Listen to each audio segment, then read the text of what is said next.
مسلمان دنیا کی ایک بڑی اور طاقتور قوم رہی ہے۔ پہلے ہم نے علم کی دنیا کو روشن کیا، علوم، فلسفہ، سائنس اور ادب میں سب سے آگے تھے، لیکن پھر ایک خاموش زوال شروع ہوا۔ یہ زوال نہ صرف بیرونی حملوں کا نتیجہ تھا بلکہ اندرونی کمزوریوں اور غلطیوں کا بھی تھا۔ ہم نے دیکھا کہ علم سے دوری، اختلاف اور تقسیم، کمزور قیادت، اجتہاد کا بند ہونا، سائنسی انقلاب سے پیچھے رہ جانا، نوآبادیاتی نظام، دین اور دنیا کی غلط تقسیم اور تنقید و مکالمے کا خاتمہ، یہ سب عوامل مل کر ایک طویل زوال کا سلسلہ بن گئے۔ یہ سلسلہ صرف تاریخ کی کہانی نہیں ہے، یہ ہمارے آج کے حالات کی بھی وضاحت کرتا ہے۔ ہم اپنی طاقت اور عظمت کی تاریخ کو جان کر ابھی بھی سبق حاصل کر سکتے ہیں۔ اس سلسلے میں ہم ہر موضوع کو تفصیل سے دیکھیں گے، ہر مسئلے کی جڑ کو سمجھیں گے اور ہر اس بات پر غور کریں گے کہ ہم دوبارہ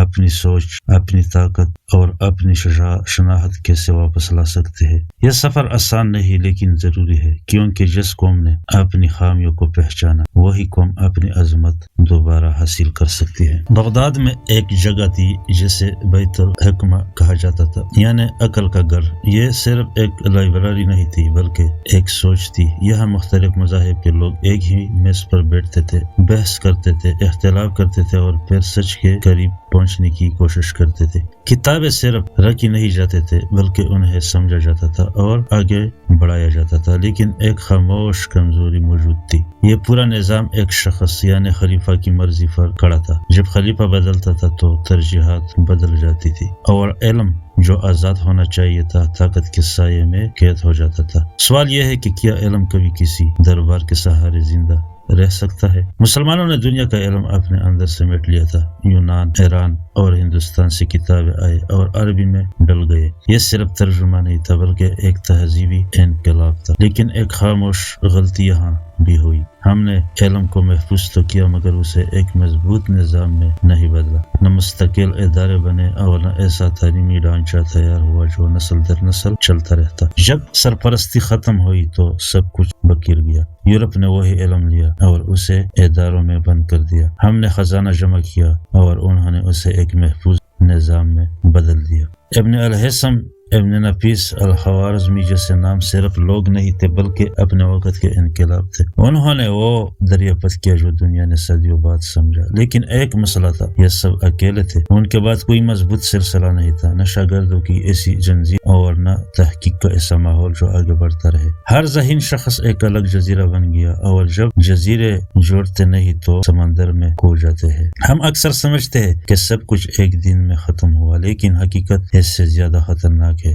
زوال کبھی شروع سے نہیں آتا بلکہ خاموشی سے شروع ہوتا ہے۔ سوال کم ہوتے جاتے ہیں، بحث ختم ہو جاتے ہیں، اختلاف سے ڈر لگنے لگتا ہے اور پھر ایک دن سوچنا ہی چھوڑ دیا جاتا ہے۔ بغداد کی تباہی اس زوال کا آغاز نہیں تھی بلکہ اس کا نتیجہ تھی۔ اصل شکل ذہنوں میں پہلے ہو چکی تھی۔ ایک وقت تھا جب عقل کو اللہ کی نعمت سمجھا جاتا تھا، پھر ایک وقت آیا جب اس سے ڈرنے لگا۔ فلسفہ، منطق اور سوال سب مشکوک ہو گئے۔ لوگوں نے سمجھا کہ ایمان اور عقل ایک دوسرے کے مخالف ہے، حالانکہ تاریخ کچھ اور کہتی ہے۔ جب تک عقل زندہ تھی علم بڑھتا رہا اور جس دن عقل کو خطرہ سمجھا گیا اسی دن ترقی رک گئی۔ سوال یہ نہیں کہ عقل خطرناک ہے، سوال یہ ہے کہ ہم نے اسے دشمن کیوں بنا لیا۔ پہلے سوال کرنا علم کی علامت تھا، پھر سوال کرنا گستاخی بن گیا۔ طلباء کو سکھایا جانے لگا کہ جو لکھا ہے وہی سچ ہے، نہ سوال کرو نہ اختلاف کرو، بس یاد کرو۔ ایسی قوم پیدا ہوئی جو کتابیں تو پڑھ سکتی تھی لیکن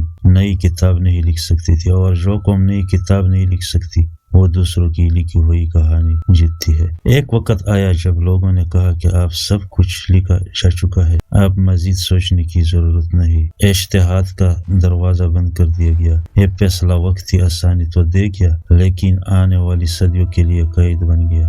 دنیا بدل رہی تھی، مسائل بدل رہے تھے، لیکن ہمارے جواب وہی پرانے تھے۔ وقت کے آگے بڑھ گیا اور ہم وہیں کھڑے رہے۔ جب یورپ میں چھاپ خانہ آیا تو علم دیواروں سے نکل کر لوگوں کے ہاتھوں میں آ گیا۔ کتابیں عام ہو گئے اور خیالات تیزی سے پھیلنے لگے، اور ادھر ہم ابھی فیصلہ ہی کر رہے تھے کہ یہ چیز صحیح ہے یا غلط. صدیاں گزر گئے. یہ صرف ایک مشین کی تاخیر نہیں تھی بلکہ سوچ کی تاخیر تھی. جب ایک قوم علم کو تیز کرتی ہے اور دوسری اسے رکتی ہے تو فاصلہ خود بخود بڑھ جاتا ہے. علم صرف مردوں کا حق نہیں تھا. ابتدائی دور میں عورتیں بھی عالم، استاد اور رہنما تھے. پھر آہستہ آہستہ دروازے بند ہوتے گئے اور عورتوں کو علم سے دور کر دیا گیا. یہ صرف ایک غلطی نہیں تھی بلکہ آدھی قوم کو روک دینا تھا، اور جب آدھی قوم رک جائے تو پوری قوم کبھی نہیں دوڑ سکتی. آج ہم پیچھے ہیں، یہ حقیقت ہے، لیکن اس سے بھی بڑی حقیقت یہ ہے، فرق صرف ایک چیز کا ہے، سوچ. جس دن ہم نے سوال کرنا چھوڑا ہم رک گئے، اور جس دن ہم دوبارہ سوال کریں گے ہم چل پڑیں گے. علم آج بھی وہی ہے، راستہ بھی وہی ہے، بس فیصلہ ہمیں کرنا ہے کہ کیا ہم پھر سے سیکھنے کے لیے تیار ہے. مسلمانوں کا سب سے بڑا مسئلہ ہمیشہ باہر سے نہیں آیا بلکہ اندر سے پیدا ہوا. ابتدا میں امت ایک تھی، مقصد ایک تھا، قیادت واضح تھی، لیکن جیسے جیسے وقت گزرا اختلاف نے جگہ بنائی. یہ اختلاف فطری تھا کیونکہ ہر معاشرے میں رائے مختلف ہوتی ہے. مسئلہ اختلاف نہیں تھا، مسئلہ اس کا انداز تھا. پہلے اختلاف علم کے لیے ہوتا تھا، سچ تک پہنچنے کے لیے ہوتا تھا. امام ایک دوسرے سے اختلاف کرتے تھے مگر احترام باقی رہتا تھا.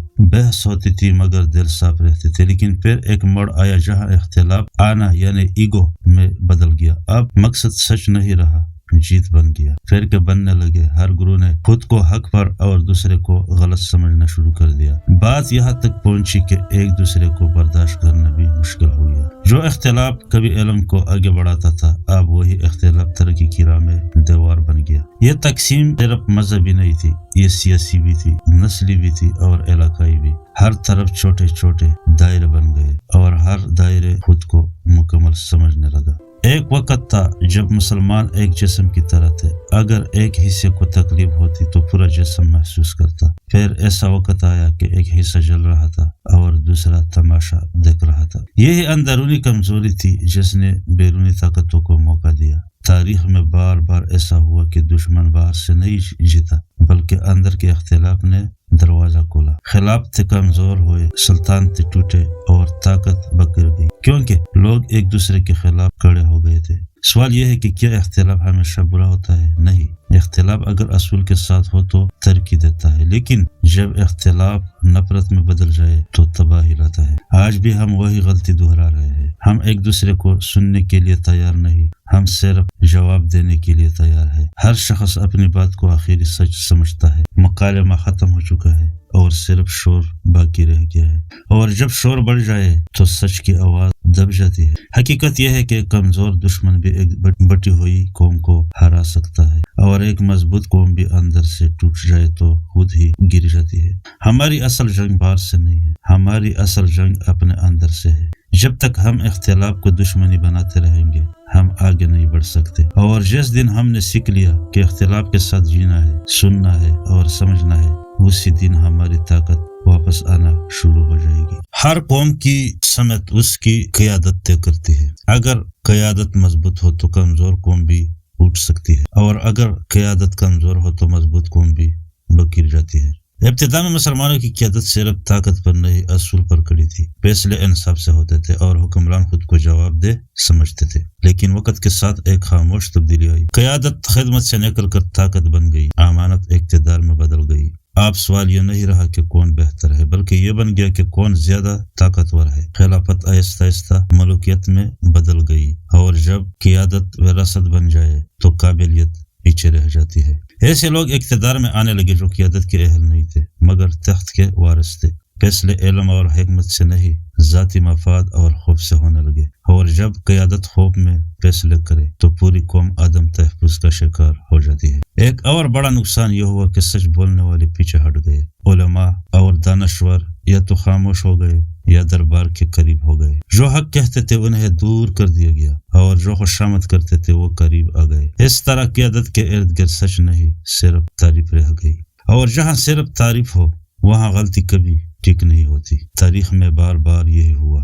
جب قیادت نے اپنی اصلاح کا دروازہ بند کیا تو زوال تیز ہو گیا، کیونکہ لیڈر اگر خود کو درست سمجھ لے تو وہ کبھی درست نہیں ہو سکتا. آج بھی یہی مسئلہ موجود ہے. ہم لیڈر چنتے نہیں، ہم لیڈر برداشت کرتے ہیں. ہم سوال نہیں کرتے، ہم صرف امید رکھتے ہیں، اور امید بغیر احتساب کے صرف ایک دھوکہ بن جاتی ہے. حقیقت یہ ہے کہ آج کی قیادت آسمان سے نہیں اترتی، وہ ایسی معاشرے سے نکلتی ہے جو سچ بولنے کی ہمت رکھتا ہو۔ جب قوم سوال کرنا چھوڑ دے تو قیادت بھی جواب دینا چھوڑ دیتی ہے، اور جب جواب دہی نہ ختم ہو جائے تو زوال شروع ہو جاتا ہے۔ اگر ہمیں بدلنا ہے تو صرف لیڈرز کو نہیں، سوچ کو بدلنا ہوگا، کیونکہ جیسی قوم ہوتی ہے ویسے ہی قیادت پیدا ہوتی ہے، اور جس دن قوم نے سچ مانگنا شروع کر دیا اسی دن اصل قیادت پیدا ہونا شروع ہو جائے گی۔ اسلام نے انسان کو سوچنے، سمجھنے اور حالات کے مطابق فیصلے کرنے کی آزادی دی تھی۔ قرآن بار بار کہتا ہے غور کرو، سمجھو، سوچو۔ ابتدا میں یہی ہوا، نئے مسائل آتے تھے اور علماء ان پر غور کرتے تھے، قرآن و سنت کی روشنی میں نئے حل نکالتے تھے۔ اسی عمل کو اجتہاد کہا جاتا ہے۔ یہی وہ طاقت تھی جس نے مسلمانوں کو ہر دور میں زندہ رکھا۔ ہر نیا مسئلہ ایک نیا جواب پیدا کرتا تھا، لیکن پھر ایک وقت آیا جب لوگوں نے کہنا شروع کیا اب سب کچھ طے ہو چکا ہے، اب مزید سوچنے کی ضرورت نہیں۔ آہستہ آہستہ اجتہاد کا دروازہ بند کر دیا گیا۔ یہ فیصلہ شاید اس وقت آسان لگتا تھا، اختلاف کم ہو گئے، فیصلے سادہ ہو گئے، لیکن اس آسانی کی قیمت بہت بڑی تھی۔ دنیا بدل رہی تھی، معیشت بدل رہی تھی، سائنس آگے بڑھ رہی تھی، لیکن ہمارے جوابات وہی پرانے رہ گئے۔ ہم نے سوالوں کو روک دیا تو جواب بھی رک گئے۔ اجتہاد صرف ایک فقہی اصطلاح نہیں تھا، یہ ایک سوچ تھی، یہ ماننا کہ ہر دور کے اپنے مسائل ہوتے ہیں اور ہر مسئلے کا حل تلاش کرنا ضروری ہے۔ جب یہ سوچ ختم ہوئی تو جمود شروع ہو گیا۔ لوگوں نے پرانی کتابوں کو ہر آخر سمجھ لیا اور نئی حقیقتوں کو نظر انداز کرنا شروع کر دیا۔ یہاں ایک اہم بات ہے، اجتہاد کا مطلب دین کو بدلنا نہیں ہوتا، بلکہ حالات کو سمجھ کر دین کو صحیح طریقے سے لاگو کرنا ہوتا ہے۔ لیکن اس غلط فہمی نے اجتہاد کو خطرہ بنا دیا۔ نتیجہ یہ نکلا کہ ہم ماضی میں قید ہو گئے اور حال ہم سے آگے نکل گیا۔ آج بھی ہم وہی سوال پوچھ رہے ہیں جن کے جواب صدیوں پہلے دیے جا چکے ہیں، مگر نئے سوالوں سے بچ رہے ہیں، اور جو قوم نئے سوالوں سے ڈرتی ہے وہ کبھی نئے جواب پیدا نہیں کر سکتی۔ حقیقت یہ ہے کہ اجتہاد کا دروازہ کسی نے بند نہیں کیا تھا، ہم نے خود بند کر لیا تھا، اور جس دن ہم نے اسے دوبارہ کھول دیا سوچ دوبارہ زندہ ہو جائے گی، کیونکہ دین جامد نہیں ہے، زندہ ہے، اور زندہ چیز ہمیشہ حرکت میں رہتی ہے۔ دنیا میں ایک وقت ایسا آیا جب علم نے ایک نئی شکل اختیار کی۔ یہ صرف نظریات تک محدود نہیں رہا، بلکہ تجربے، مشاہدے اور ثبوت پر کھڑا ہو گیا۔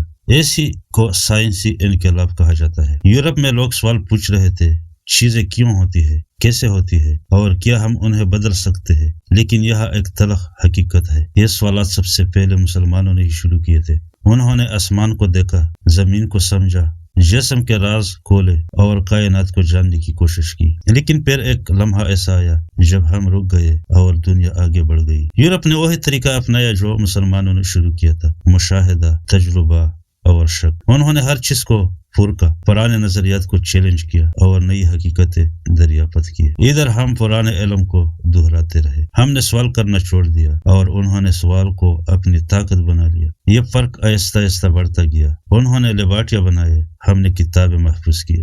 انہوں نے مشینیں بنائے، ہم نے ماضی کو یاد رکھا۔ یہاں ایک بنیادی فرق پیدا ہوا۔ ان کے لیے علم کا مطلب تھا کچھ نیا پیدا کرنا، اور ہمارے لیے علم کا مطلب بن گیا جو پہلے سے ہے اسے یاد رکھنا۔ سائنسی انقلاب صرف ایجادات کا نام نہیں تھا، یہ سوچ کی تبدیلی تھی۔ یہ ماننا کہ ہر چیز کو جانچا جا سکتا ہے، ہر نظریہ غلط بھی ہو سکتا ہے، اور ہر سوال کا جواب تلاش کیا جا سکتا ہے۔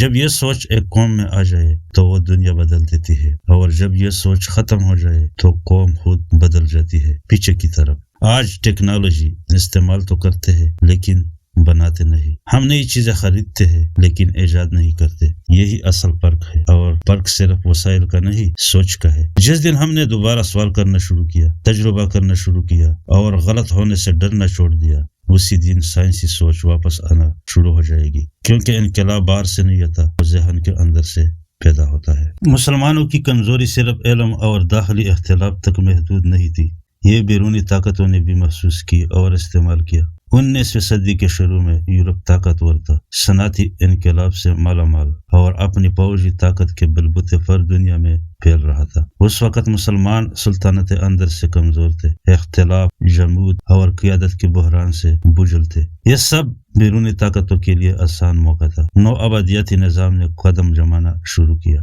یہ صرف فوجی قبضہ نہیں تھا، یہ ذہنوں اور معاشروں پر کنٹرول تھا۔ نوآبادیاتی نظام نے سب سے پہلے تعلیم پر قبضہ کیا، پرانے نظام کو توڑا، نئے قوانین مسلط کیے اور مقامی صنعتوں کو ختم کر کے خام مال باہر بھیجا۔ یہ ایک خاموش جنگ تھی جس نے نہ صرف زمین پر قبضہ کیا بلکہ سوچ پر بھی۔ لوگ مزدوری کے لیے مجبور ہو گئے لیکن تحقیق اور خود مختار علم کے لیے وقت نہیں بچا۔ یہ نظام ایسا تھا کہ مسلمانوں نے اپنی طاقت کو اندر سے کھو دیا اور باہر کی طاقت نے وہ جڑیں پکڑ لی۔ سب سے بڑی شکست یہ تھی کہ لوگ نوآبادیاتی قوانین کو نارمل سمجھنے لگے۔ قبضہ جتنا طاقتور تھا اتنا زیادہ وہ معاشراتی سوچ میں رچا بسا۔ نتیجہ یہ ہوا کہ وسائل موجود تھے، علم موجود تھا، لیکن قوم خود کو غلام سمجھنے لگی تھی۔ یہ غلامی صرف جسم کی نہیں تھی، سوچ کی بھی تھی، اور جب ایک قوم کی سوچ غلام ہو جائے تو بیرونی طاقت اسے آسانی سے کنٹرول کر لیتی ہے۔ آج بھی اثرات موجود ہے۔ ہماری تاریخ، معاشیت اور تعلیمی نظام میں وہ پرانی رکاوٹیں چھپی ہوئی ہے۔ سوال یہ ہے کہ ہم دوبارہ کب اپنی سوچ کی آزادی حاصل کریں گے؟ جب ہم اپنے ذہنوں میں نوآبادیاتی سوچ کو پہچانیں گے اور اس کے خلاف خود کو مضبوط کریں گے، اسی دن آزادی